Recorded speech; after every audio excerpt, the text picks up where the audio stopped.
Hey legends, welcome along to this new episode of Hellmouth Hotline. I am your host, Rodney Stewart. I was almost going to call it a different podcast name there, because I do have 3 different podcasts on the go at the minute. But this is the horror podcast, Hellmouth Hotline, and we're going to get into another little chat about Buffy, the Vampire Slayer, Season 3. And this episode is Faith, Hope and Trick.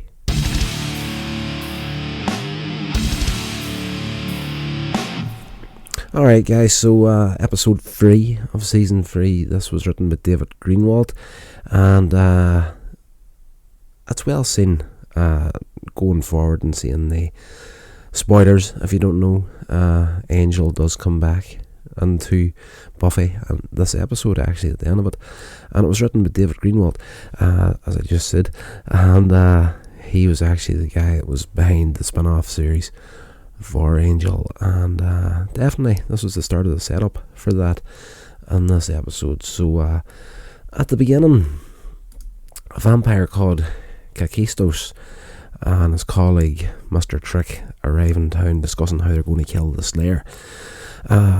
Buffy and her mother Joyce attend a meeting with Principal Snyder, who reluctantly allows Buffy to return to the school, having been overruled by the school board and getting threatened by Giles at the end of the last episode. Buffy and Willow go to the library, where Giles questions Buffy about what happened the night she killed Angel and defeated a Kafla. He's trying to help by using the binding spell to prevent the demon from being resurrected. Of course, Buffy closed the portal to hell, and that took Angel with him. And Giles has this idea, okay, this demon might come back, so we're going to bind it, so I need to know exactly what happened the night that you killed Angel. So Buffy tells him pretty much every detail, bar the fact that the spell Willow had done to restore Angel's soul actually worked. So we bounce back and forth a couple of times in this episode of Giles talking about this binding spell, and yes, at the very end of it, Buffy does indeed fess up to the fact that Angel was indeed cured when she killed him, and I hope this helps you with your spell. And at the end of the episode, Willow was like, she's playing about doing bits and pieces of witchcraft, practicing and whatnot, and she tells Giles, do you know what, I could really, really help you out with this spell. And Giles says that there is no spell, so he's like 10 steps ahead of Buffy, been a real father figure in more ways than she even knows, and he knew there was something there she needed to get off her chest, and that's what it was.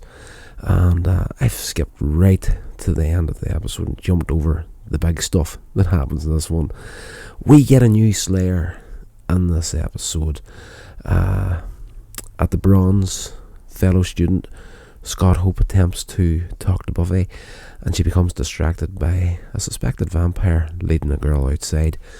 Buffy and the rest of the group go out to save her, and they end up watching as the girl kills the vampire, and she introduces herself as Faith, the new Vampire Slayer, which is a surprise and a shock to everyone. But you know what, Cordelia is quick off the mark in this one, where she's like, well, everybody's worked it out really. She suggests that the death of Kendra at the end of season 2 must have summoned Faith, which makes perfect sense. The group take a liking to Faith, but Buffy remains skeptical. Kakistos, Mr. Trick plot revenge on Faith for mutilating Kakistos' face. He's out for vengeance. He's a vampire that's that old that his hands and his feet are actually cloven. So probably one of the oldest vampires we have seen at this point, though he's fairly human in appearance in the face.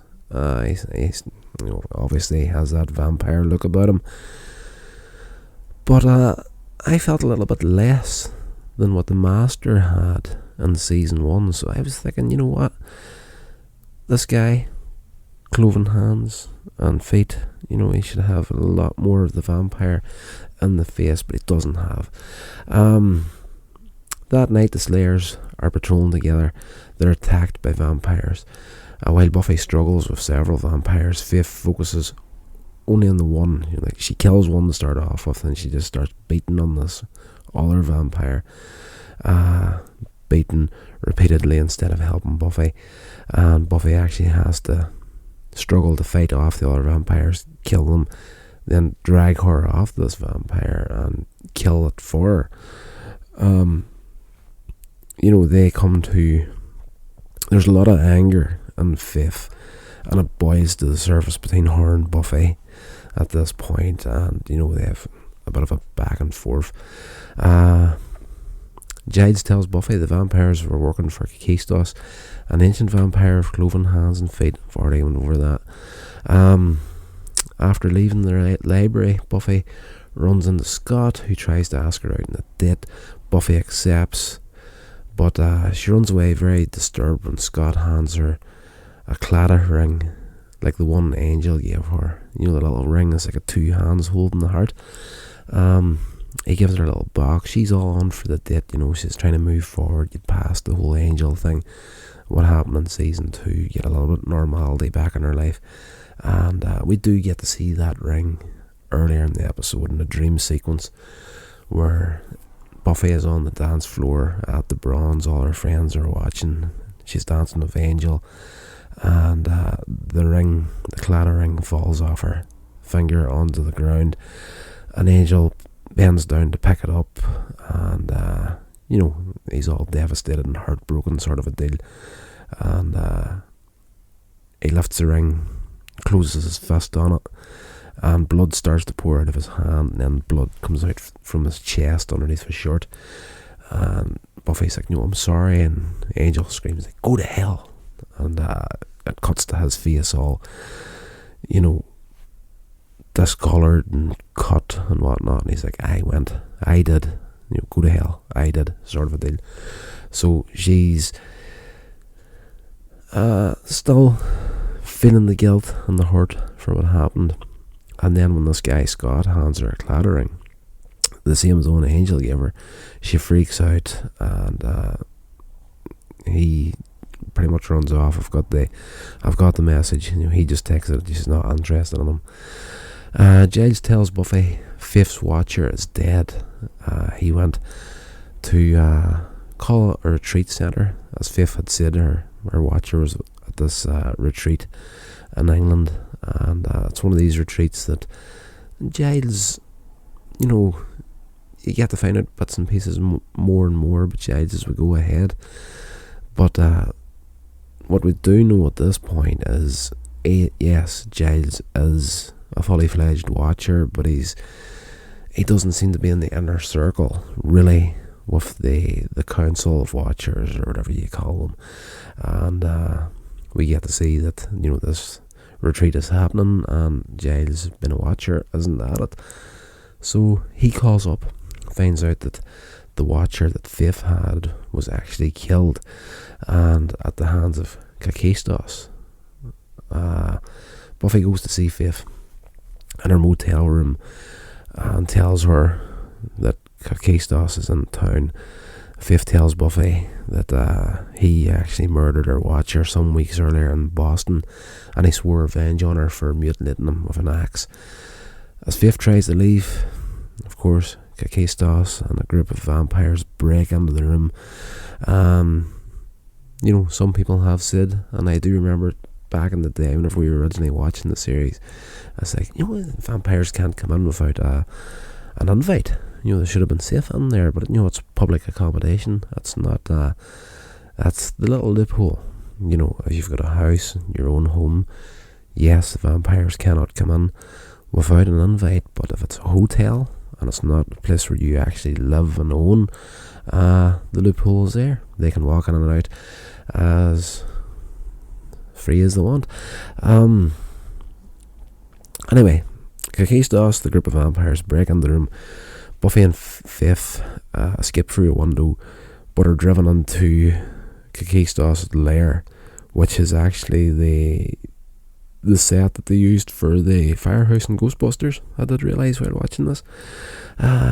Buffy fights and slays many of the vampires while Kakistos attacks Faith. He's after her, he's out for vengeance, he doesn't care, but Buffy at this point, has minions, can take care of her, but he's, fully focused on killing Faith, and she's freaked out, she's scared to death of him, he's getting the upper hand, he's beating her down, and Buffy, after fighting off as many of the vampires she can, she joins Faith fighting against Kakistos, and actually Buffy puts the stake in his chest, and he laughs at her and he's like, "You're going to have to get a bigger stake, girl." At which point Faith jumps up, grabs a big lump of wood and drives it through him, killing him. Mr. Trick flees with another vampire. Before Kakistos gets killed, he knows, there's a possibility this can happen, but I'm a modern vampire. This knew he was a minion to this guy, but he's like, you know what? These vengeance missions are just a waste of time. I'm just going to do my thing, and him and another vampire disappear. Inspired by Faith standing up to her fears and conquering them, at that touch in this to start, Buffy finally reveals to Giles and Willow that Angel was cured when she killed him, and she goes through it in detail. The spell worked at the last second. The portal was open. Angel had no idea, no memory of anything that he did as Angelus, and he hugged her and she kissed him. They said that they loved each other, and then she drove the sword through him, killing him. Although she's sceptical that the information will help with the bind spell, Buffy feels better for having told them. And after Buffy leaves, Willow approaches Giles to offer help with the spell, but Giles tells her there's no spell. He wanted Buffy to open up about what happened between her and Angel. It's a really, really nice moment that I had totally forgotten about. Of course, the introduction of Faith into the series is one of the episodes that kind of stands out to you in memory of this series. And that little bit at the end, I did remember. She eventually fessed up and told everybody, well, Giles and Willow, that Angel was cured. But that little line of Giles and Willow, where Giles like, there is no spell, that's just a very, very well written and acted moment. It's just it's impactful, I think. Buffy talks to Scott the next day, and after explaining her reaction to the ring, they make plans to go out, and she returns. She says she got something to do that night, but after that she's going to be free to do whatever. She returns to the mansion where she killed Angel, and she places the clatter ring on the ground and says goodbye. And after she leaves, the ring starts to vibrate, and then there's the room is just full of light, and this body falls from like a portal in the ceiling, lands on the ground, and of course, it lifts the head up, and it is indeed Angel. He returns from hell at the end of the episode. It is a cracker little episode. I have been screwing about with this series for so long now, and the whole reason, well, not the whole reason, it's just I haven't got time to record episodes from time to time, and there's a huge big space there where I got absolutely no uploads done here. But I have been planning from the beginning of this podcast. This started out originally as the idea was that I wanted to do reviews of all the episodes of Buffy the Vampire Slayer. Originally I was going to do that on YouTube, but I thought it was just going to be a bit of overkill on the channel, the review channel, because I'm doing a whole load of our stuff over there, like 80s cartoons and whatnot, and it's just the more you upload the better, really. But there's just such a difference in content. Like, I'm literally at the moment, I'm going through the 1985 Transformers Season 2 and the original He-Man and the Masters of the Universe. I'm actually doing episode reviews of them, and I was just like, horror and whatnot. When you think horror, maybe Buffy the Vampire Slayer isn't the first thing that jumps to your mind, but it is based on horror. It's mainstream television horror, and the podcast was originally supposed to be just for the Buffy series. I thought there's a mess load of episodes in that series. We'll do one a week, was the way it started out for me. And then when they eventually break off and Angel gets his spin-off series, I was going to do them too. But I just thought, horror, just keep everything in the one place. We'll just keep it as a horror podcast, and just every other day, blah blah blah. I digress. The point I'm going to make here trying to make here is, I was kind of freaking out on how I was going to get to watch the Angel series again once we got to that point, because I have them all on the shelf here, but they're all on VHS, and the video player I have at the moment is old, and I do not trust it as far as I could throw it. But literally this afternoon just found all 5 seasons of Angel on Disney Plus, so we're all good. That's going to happen. So I'm at the moment, I'm actually planning on uploading a new episode to this podcast 7 days a week, if possible. 5 days a week was the one schedule I was going to stick by, but I haven't been sick recently.